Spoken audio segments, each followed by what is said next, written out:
पुस्तक सच्चा अध्यात्म आखिर है क्या? प्रवचन पंडित श्री राम शर्मा आचार्य।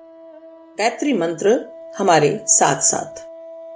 ओम भूर्भुवः स्वः तत्सवितुर्वरेण्यं भर्गो देवस्य धीमहि धियो यो नः प्रचोदयात्। देवियों, भाइयों, मनुष्य को इस सांसारिक जीवन की सफलता के लिए दो चीजों की आवश्यकता है। पहला है श्रम और दूसरा ज्ञान। श्रम के द्वारा हम मेहनत करते हैं, मजदूरी करते हैं तथा अपनी आवश्यकताओं की पूर्ति करके संतोष महसूस करते हैं। दूसरी चीज है ज्ञान। ज्ञान का विकास मनुष्य के श्रम द्वारा होता है तथा उसके बाद मनुष्य की उन्नति होती है। सांसारिक जीवन में श्रम और ज्ञान दोनों की आवश्यकता है। श्रम हमारे पास हो और ज्ञान न हो तो हमारी भौतिक प्रगति, भौतिक संपदा नगण्य होती है।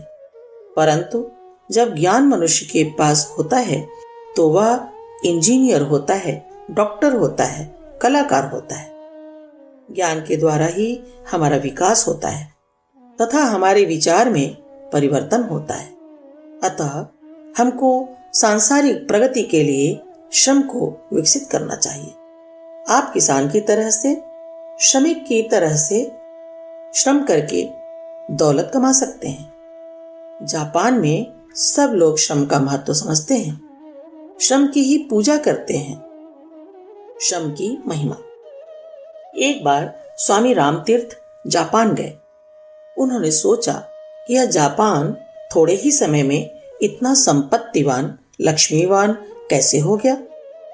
भारत के लोगों ने हजारों वर्षों से लक्ष्मी जी का पूजन किया, लक्ष्मी स्तोत्र का पाठ भी किया, परंतु संपत्तिवान न हो सके। इसका क्या कारण है, यह जानने के लिए स्वामी रामतीर्थ जापान गए। जापान एशिया में सबसे बड़ा दौलतमंद देश था। अमेरिका तो फर्स्ट वर्ल्ड वॉर तथा सेकेंड वर्ल्ड वॉर अर्थात प्रथम और द्वितीय विश्व युद्ध के बाद संपत्तिवान हुआ, परंतु प्रथम विश्व युद्ध के पहले जापान ही एक देश था जो दौलतमंद था। जापान कैसे मालदार हुआ, यह देखने वे गए। वहां से वे एक कारखाने का निरीक्षण करने लगे। उन्होंने देखा कि एक ओर मशीनों से तेल टपक रहा है तथा दूसरी ओर श्रमिकों के शरीरों से पसीना टपक रहा है। यह देखकर वे आश्चर्यचकित रह गए और समझ गए कि यही कारण है जिससे जापान के लोग संपत्तिवान हो गए। सन 1929 से पहले की बात है। वहां के लोग श्रम के कारण सारी दुनिया की संपत्ति अपने यहाँ इकट्ठा कर लेना चाहते थे। हमें याद है कि उस जमाने में जापान की साइकिल भारत में 22 रुपए में मिलती थी, जिसमें भारत के जापान से लाने में 10 रुपए खर्च होते थे। वह सारी दुनिया में इतनी बिकती थी कि इसके कारण जापान एशिया में मालदार हो गया। उसने उन दिनों अमेरिका पर भी हमला किया था। वह छोटा सा देश दुनिया में सबसे मालदार यानी भौतिक दृष्टि से महान बनना चाहता था। भौतिक उन्नति कैसे हो सकती है? यह देवी की पूजा, संतोषी माता की पूजा पाठ से नहीं हो सकती है। यह आध्यात्मिक विषय है। देवता का काम दौलत बांटना नहीं है। श्रम के देवता का काम धन देना है। आप रेलवे स्टेशन पर जाएं और यह कहें कि बाबूजी हमें चिपकाने वाला टिकट दे दीजिए। अरे, आपको यह भी नहीं मालूम कि कौन सी चीज कहाँ मिलती है। आपको चिपकाने वाली टिकट डाकघर में मिलेगी। रेल से सफर करने का टिकट रेलवे स्टेशन पर मिलेगा।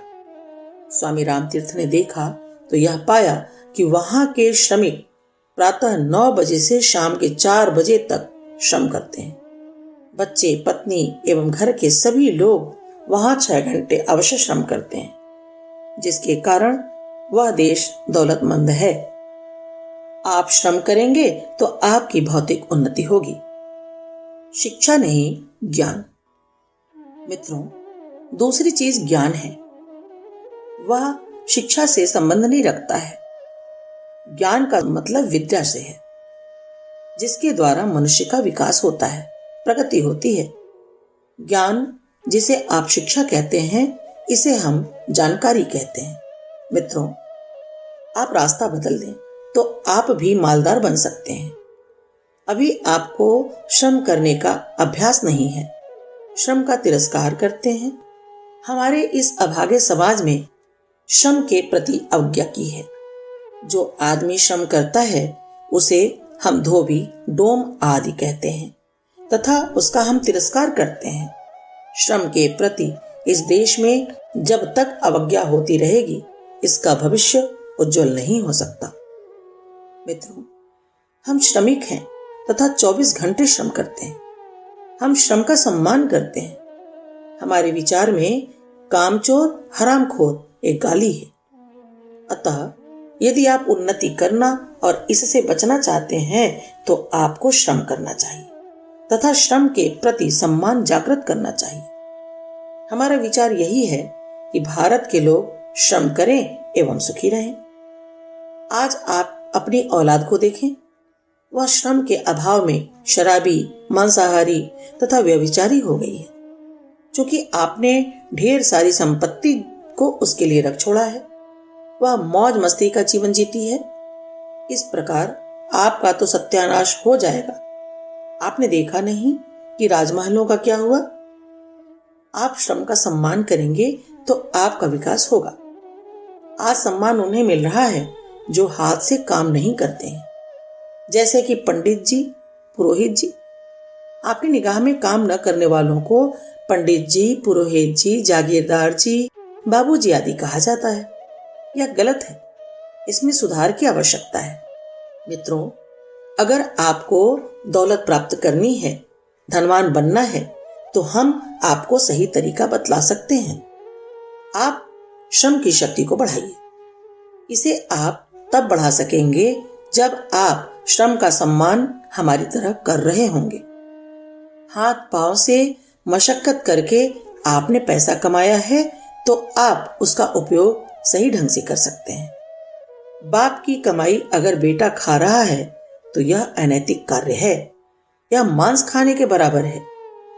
प्राचीन काल में श्राद्ध की परंपरा थी। आज भी वह किसी न किसी रूप में जीवित है। पहले जमाने में जब किसी की मृत्यु हो जाती थी तो पंचायत बैठती थी तथा यह निर्णय लेती थी कि इनके बच्चों का काम मेहनत करने से, मशक्कत करने से चल सकता है या नहीं।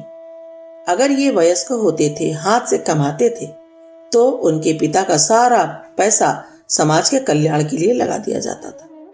उसका नाम श्राद्ध था। अगर उनके पास कुछ नहीं होता तो पंचायत उन बच्चों को दे देती थी। वास्तव में वही व्यक्ति सही रूप से खर्च कर सकता है जो श्रम से कमाता है। मित्रों, शारीरिक श्रम से ही आत्मविकास एवं भौतिक प्रगति संभव है। प्रायः लोगों को शिकायत रहती है कि शारीरिक श्रम से हम थक जाते हैं। बेटे, वही व्यक्ति थकता है जो श्रम को बेकार समझकर करता है। खिलाड़ी को कभी थकावट नहीं आती है, क्योंकि काम करते समय उसमें उत्साह होता है, इसलिए उसे थकावट नहीं आती। कैदी थकता है, परंतु किसान नहीं थकता है। थकता वह है जो काम को पराया समझता है। हमने शारीरिक तथा मानसिक श्रम किया है। आज जो आप देख रहे हैं वह श्रम का फल है। श्रम करने से हमारे भीतर 2 गुना उत्साह पैदा हो गया है। हमारी नस, नाड़ी, मस्तिष्क, शरीर पूर्ण स्वस्थ हैं। पेंशन पाने वाले आज जल्दी थक जाते हैं, अस्वस्थ हो जाते हैं, उनकी सेहत खराब हो जाती है।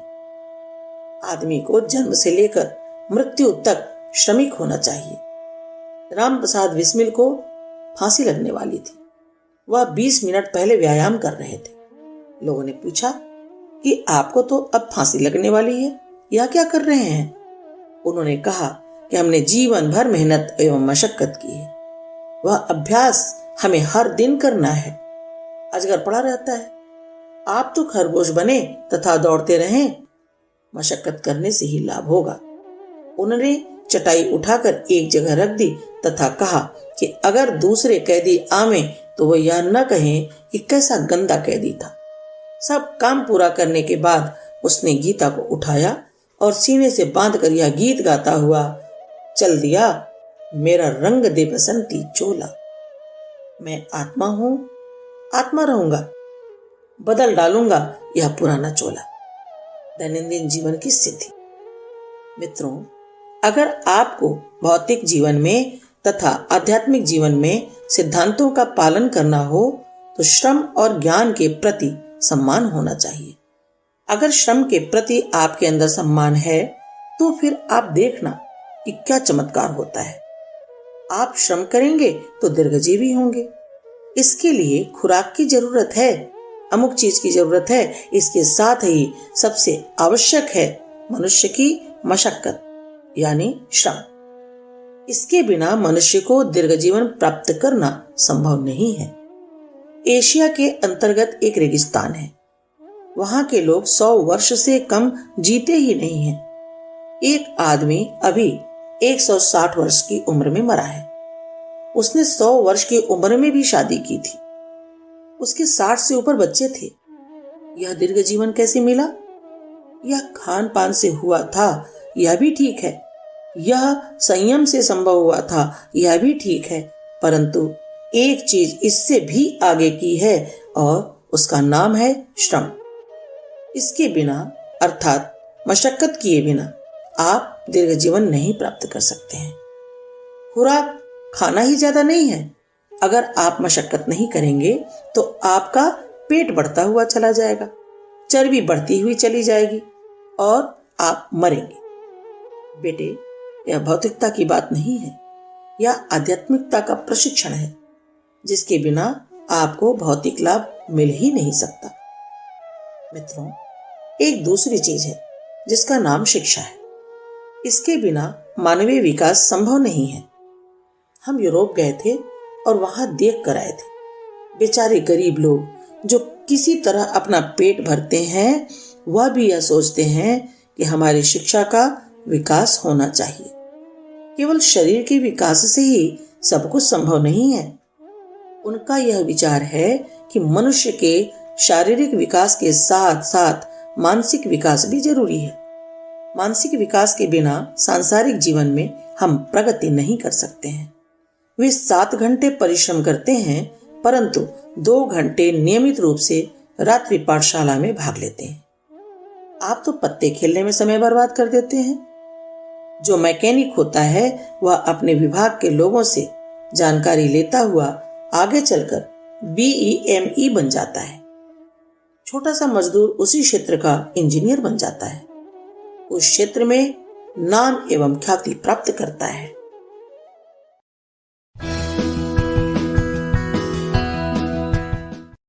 पुस्तक सच्चा अध्यात्म आखिर है क्या?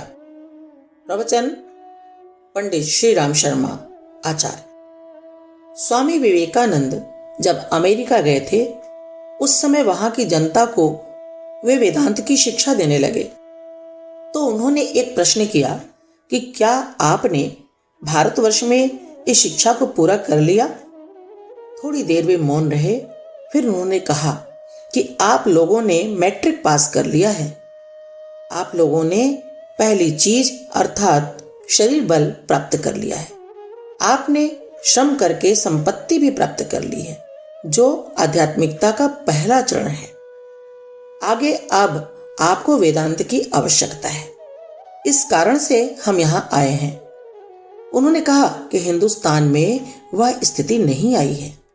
वहां के लोगों को हम कर्मयोग सिखाते हैं। उन्हें हम बतलाते हैं कि आप मशक्कत करें तथा रोटी कमाना सीखें।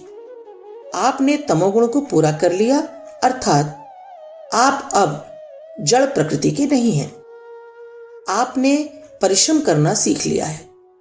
भारतवर्ष के अंतर्गत यह होता है कि बाप 50 वर्ष के हो गए तथा बेटा 22 वर्ष का हो गया और नौकरी करने लगा तो वह स्वयं काम करना ठीक नहीं समझते।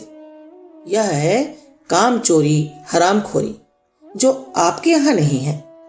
अतः आपको वेदांत का शिक्षण दिया जा सकता है।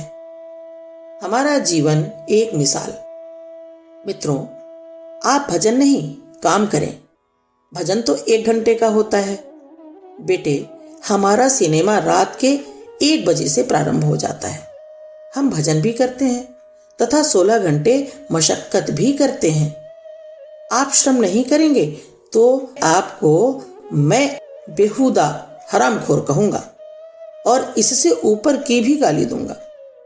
जो मशक्कत नहीं करते हैं उन्हें मैं घृणा की दृष्टि से देखता हूं। बेटे, हमारा रात्रि 1 बजे से सुबह 7 बजे तक सिनेमा चलता है। 7 बजे से 9 बजे तक इंटरवल होता है। इसके बाद जब तक हम आपको ध्यान नहीं करा देते हैं, विश्राम नहीं करते हैं। हम एक श्रमिक हैं। श्रमिक की दृष्टि से हमारी उम्र 17 वर्ष की है। वैसे इस समय हमारी उम्र 70 वर्ष की है। 17 तथा 70 में कोई अंतर नहीं है।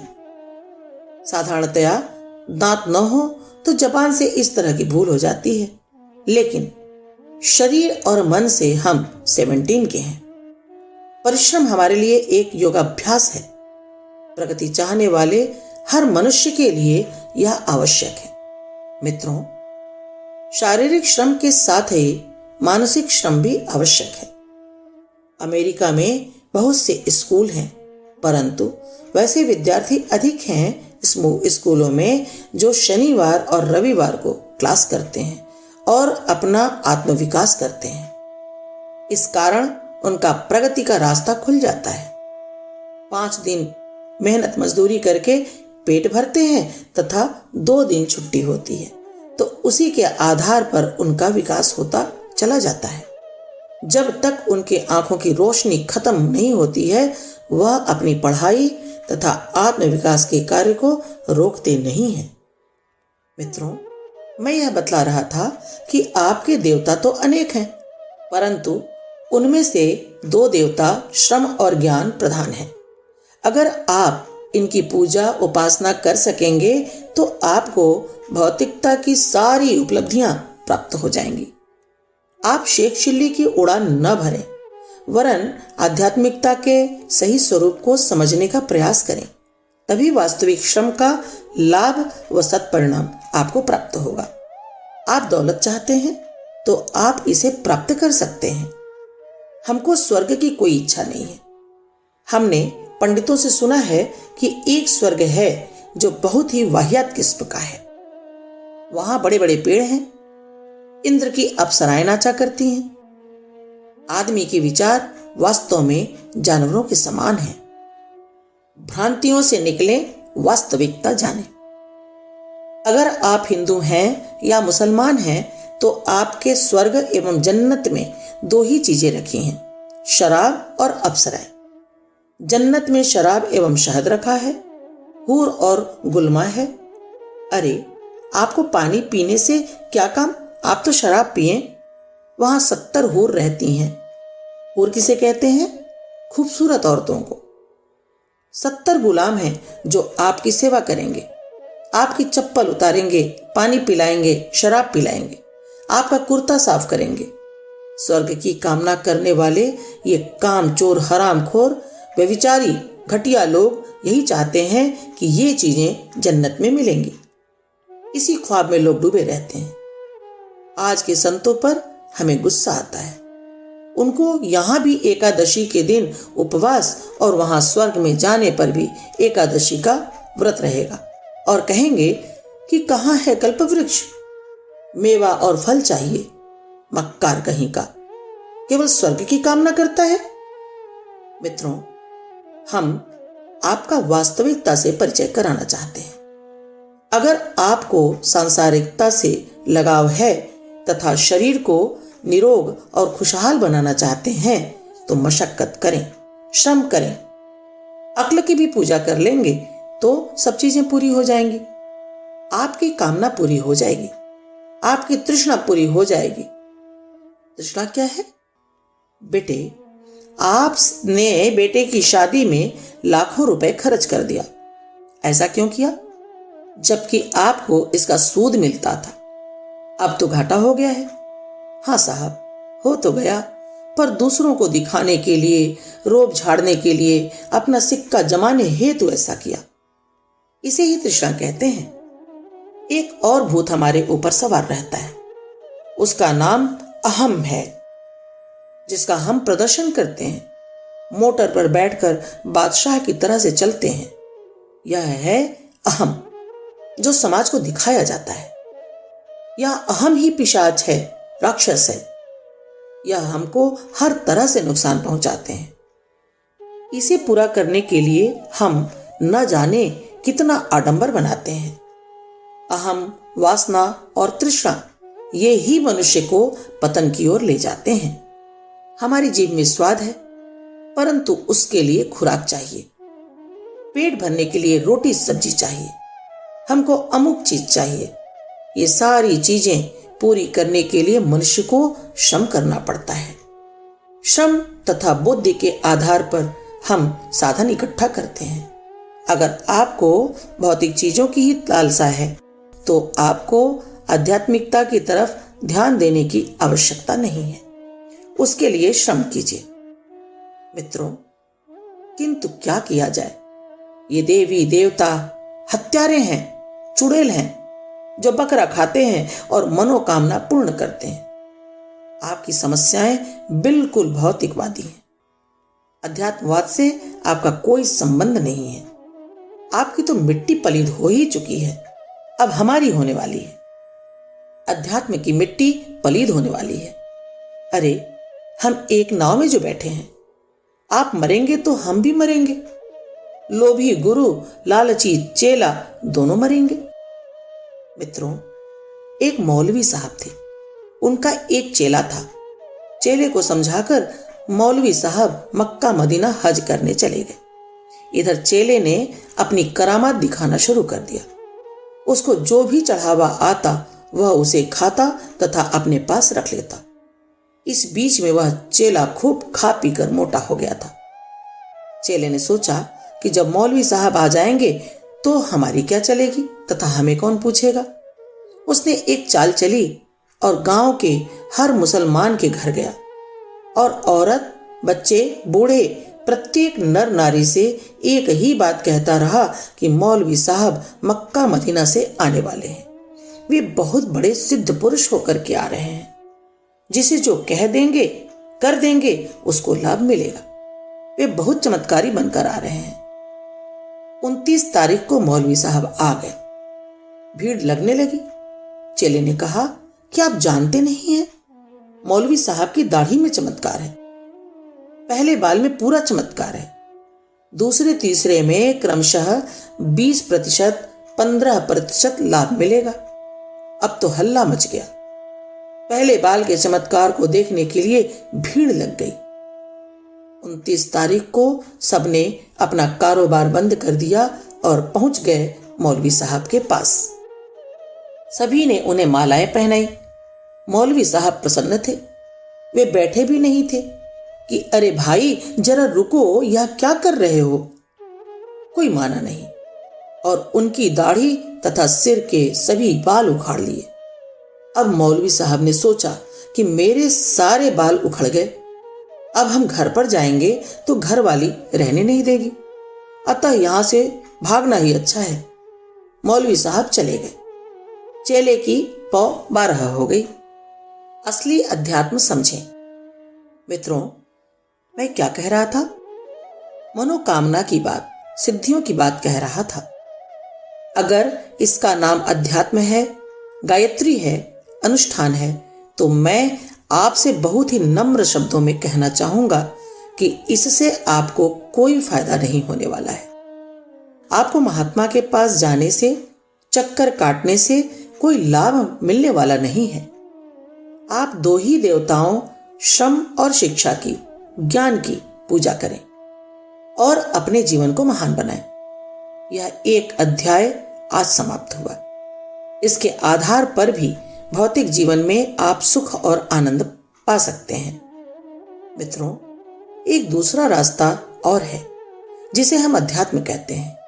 बेटे, अध्यात्म वह चीज है जो भौतिक शरीर के भीतर निवास करती है, जिसके द्वारा मनुष्य को सिद्धियां मिलती हैं। भौतिक शक्ति एवं आध्यात्मिक शक्ति को जब हम मिलाते हैं तो एक नए किस्म की चीजें मिलती हैं, जिसे हम विभूतियां कहते हैं। विभूतियां वे चीजें हैं जो दिखलाई नहीं पड़ती हैं। मित्रों, हमारी नसों में, नाड़ियों में जो शक्ति है उसे हम दिखा नहीं सकते हैं। हम नसों को दिखा सकते हैं किंतु उसकी शक्ति को नहीं। नहीं साहब, हम तो उस शक्ति को देखना चाहते हैं जिससे जब आप किसी को घूंसा मारते हैं और गिरा देते हैं। बेटे, हम अपनी चेतना को भी नहीं दिखा सकते हैं, वह भी उसी प्रकार की चीज है। बेटे, ब्रह्मांड में जो चीजें विद्यमान हैं वे सारी की सारी चीजें हमारे शरीर में भी विद्यमान हैं। इतना ही नहीं, हमारे अंदर दिव्य शक्ति विद्यमान है। दिव्य शक्ति किसे कहते हैं? मित्रों, यह देवताओं की शक्ति है जो हमारे अंग अंग में विद्यमान है। इसके अलावा हमारे भीतर सुप्रीम पावर अर्थात परमात्मा विद्यमान है। परमात्मा क्या है? यह आस्था है, संवेदना है। हम अपनी चेतना को आस्था एवं संवेदना के साथ जोड़ लें तो हम सारी खुशी प्राप्त कर सकते हैं। हमारे अंदर शिवोहम की भावना आ सकती है। अगर चेतना को सुप्रीम पावर के साथ जोड़ लें तो मनुष्य बहुत ज्यादा सुख तथा आनंद का अनुभव कर सकता है। मित्रों, इसके साथ ही हमारे शरीर के हर चीज के दो रूप हैं। एक है भौतिक रूप, आंखों का, जिसके द्वारा हम बाहर की चीजें देख सकते हैं। आंखों का आध्यात्मिक रूप, जिसे हम आज्ञा चक्र कहते हैं, दिव्य दृष्टि कहते हैं, जिसके द्वारा दूर की चीजें, भूत, वर्तमान, भविष्य की चीजें देख सकते हैं। इसे हम माइक्रोस्कोप से भी नहीं देख सकते हैं। यह वस्तु का सूक्ष्म रूप है। यह टेलीविजन तथा टेलीफोन की तरह है। संजय ने अपनी दिव्य दृष्टि से महाभारत के सारे दृश्य देखे थे तथा धृतराष्ट्र को पूरा का पूरा विवरण सुनाया था। यह दिव्य दृष्टि क्या थी? मित्रों, हमारे भीतर बहुत सारी चीजें फिट हैं। इतनी ज्यादा फिट हैं कि हम उनका वर्णन नहीं कर सकते हैं। अगर हमारी अक्ल तथा श्रम ठीक से काम करे तो उस टेलीविजन से हम सारी चीजें प्राप्त कर सकते हैं। हमारे भीतर अतीन्द्रिय क्षमताएं भरी पड़ी हैं। अगर हम उसे जगा लें तो सारी की सारी भौतिक उपलब्धियां प्राप्त कर सकते हैं।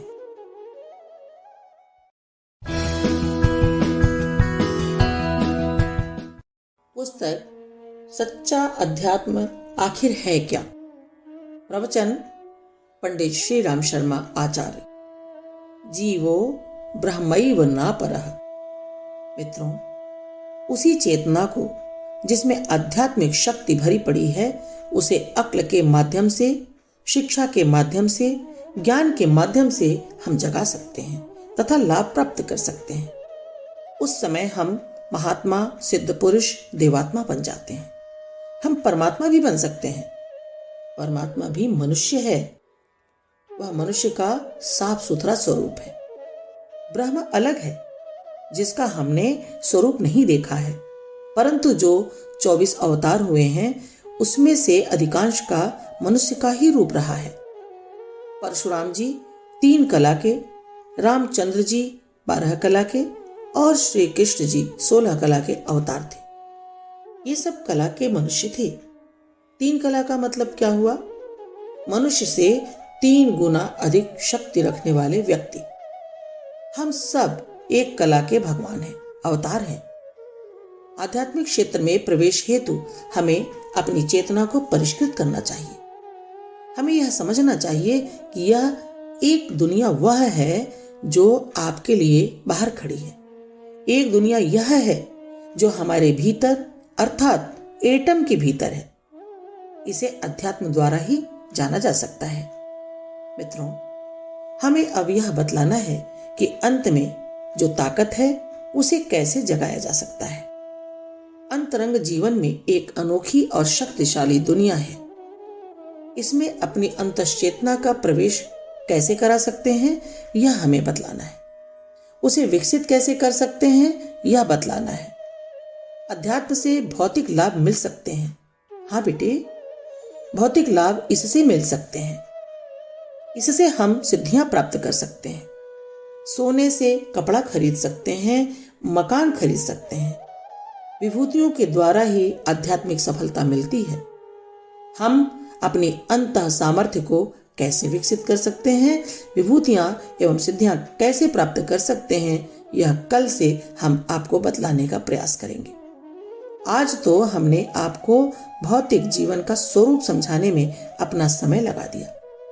अगर जब समय मिलेगा आपसे अध्यात्म की विशद चर्चा करेंगे तथा बताएंगे कि ब्रह्मवर्चस्व का, उपासना साधना का, आध्यात्मिक का जो प्रशिक्षण दिया जा रहा है उसका उद्देश्य क्या है, उसका प्रयोग क्या है। उसके सिद्धांत बताने के साथ यह भी बतलाने का प्रयास करेंगे कि यहाँ पर जो क्रियाएं हमने सिखाई हैं उसमें आप कैसे सफल और पारंगत हो सकते हैं। इसमें आपको क्या क्या करना होगा, यह विषय समझाना आज से हमारा उद्देश्य है। आज से हम अपनी व्याख्यान माला शुरू कर रहे हैं। आध्यात्मिकता का पूरा स्वरूप आपकी समझ में जब तक नहीं आ जाए तब तक हमारा यह कार्यक्रम चालू रहेगा, ताकि आप आध्यात्मिकता का सही स्वरूप समझ सकें तथा इस रास्ते पर चलने का प्रयास कर सकें। आज की बात समाप्त। ओम शांति। सच्चे अध्यात्म की श्रेष्ठ मान्यताएं। भारतीय संस्कृति जीवन का सर्वोपरि लाभ अध्यात्म में मानती है। अध्यात्म का महत्व संसार की महानतम वस्तुओं से ऊंचा है। उसका लाभ सृष्टि के समस्त लाभों से अधिक है। संसार में मनुष्य ने पशुत्व की कोटि से उठकर देवत्व की ओर जो प्रगति की है, आत्मा की अनंत शक्तियों का जो भंडार खोला है, उसका कारण आध्यात्मिक उन्नति ही है। मैं पवित्र, अविनाशी और निर्लिप्त आत्मा हूं, ईश्वर का शक्तिशाली अंश हूं। मुझ में वे सब दिव्य गुण और दिव्य शक्तियां भरी पड़ी हैं जो सृष्टिकर्ता ईश्वर में है। यह मान्यता भारतीय अध्यात्मवाद का आधार है। भारतीय अध्यात्मवाद आपसे कहता है, ऐ अविनाशी शक्तिशाली आत्माओं, तुम शरीर नहीं हो, महान आत्मा हो। तुम्हें किसी प्रकार की अशक्तता का अनुभव नहीं करना है। तुम अनंत शक्तिशाली हो। तुम्हारे बल का पारावार नहीं है। जिन साधनों, जिन ताकतों को लेकर तुम पृथ्वी पर अवतीर्ण हुए हो, वे अचूक ब्रह्मास्त्र हैं। तुम्हारी शक्तियां इंद्र वज्रों से भी अधिक हैं। सफलता और आनंद तुम्हारे जन्मजात अधिकार हैं। उठो, अपने आत्मस्वरूप को अपने हथियारों की भली भांति पहचानो और बुद्धिपूर्वक कर्तव्य मार्ग में जुट जाओ। फिर देखें तुम कैसे पीछे रहते हो। तुम कल्पवृक्ष हो, तुम पारस हो, तुम अमृत हो, तुम सफलता हो। तुम शरीर नहीं, जीव नहीं, मरणशील नहीं, वरन आत्मा हो, परमात्मा हो। तुम शुद्र वासना या इंद्रियजन विकारों के गुलाम नहीं हो। आदतें तुम्हें बाध्य नहीं कर सकती। पाप या अज्ञान में इतनी शक्ति नहीं कि वे तुम्हारे ऊपर शासन कर सके। तुम्हें अपने आप को दीनहीन, नीच, पतित, पराधीन नहीं समझना है। हे महान पिता के पुत्रों, अपनी महानता को पहचानो। उसे समझने, खोजने में और प्राप्त करने में तत्परता पूर्वक जुट जाओ। तुम सत हो, तुम चित हो, तुम आनंद हो। अपनी वास्तविकता का अनुभव करो। स्वाधीनता का, मोक्ष का आनंद प्राप्त करो। भारतीय अध्यात्मवाद हमें आत्मविश्वास करना सिखाता है, अपनी आत्मा का सम्मान करना सिखाता है, अपनी सत्ता को श्रेष्ठ, पवित्र, महान एवं विश्वसनीय अनुभव करना सिखाता है। हमारा योग शास्त्र पुकार पुकार कर कहता है, जो समझता है कि मैं शिव हूं वह शिव है। जो समझता है कि मैं जीव हूं वह जीव है। यदि अपने आप को महान बनाना चाहते हो तो आत्मवादियों अपनी महानता को देखिए, अनुभव कीजिए और उसे द्रुत गति से चरितार्थ करना प्रारंभ कर दीजिए। आत्मा अमर है, जीव शरीर से भिन्न है। वह शरीर के साथ ही नहीं मर जाता, वरन मृत्योपरांत भी जीवित रहता है और नया शरीर ग्रहण करता है।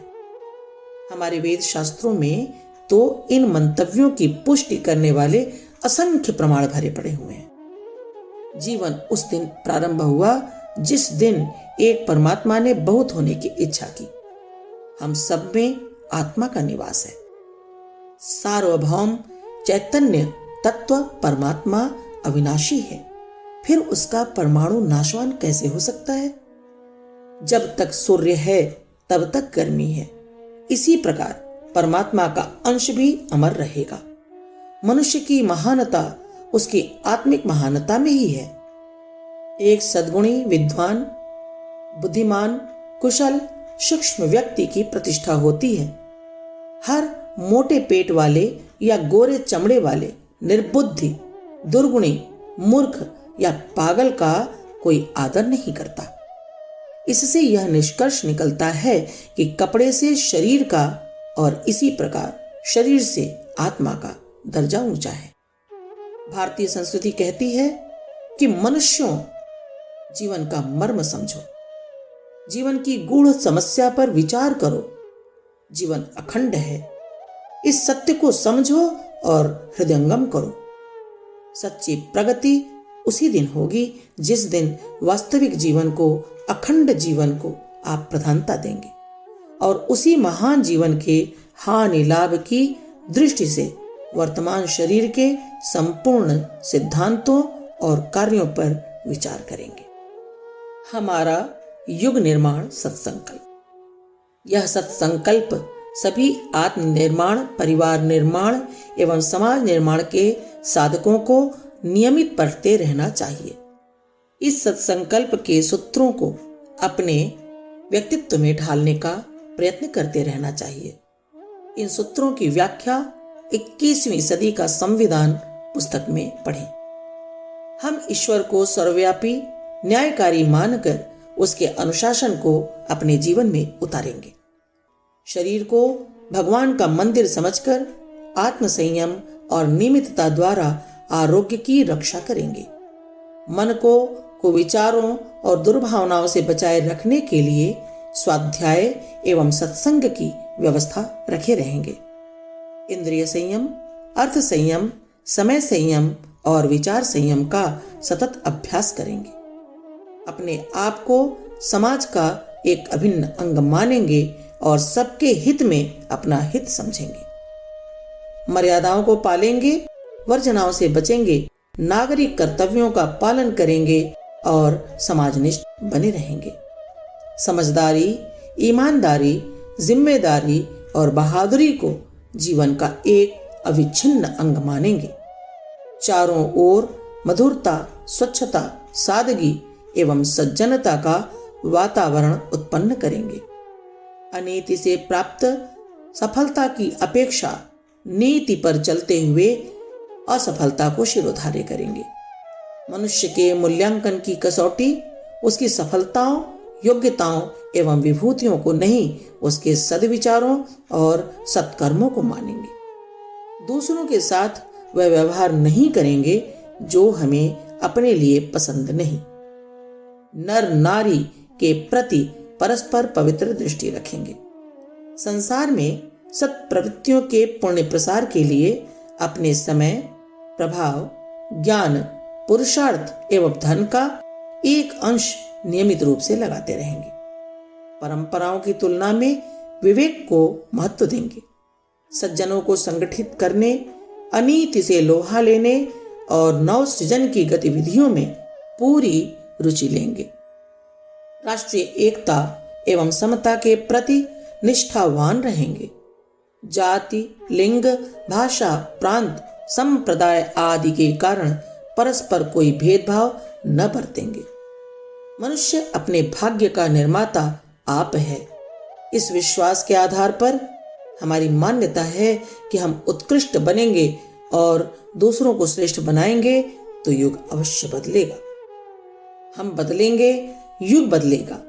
हम सुधरेंगे, युग सुधरेगा। इस तथ्य पर हमारा परिपूर्ण विश्वास है।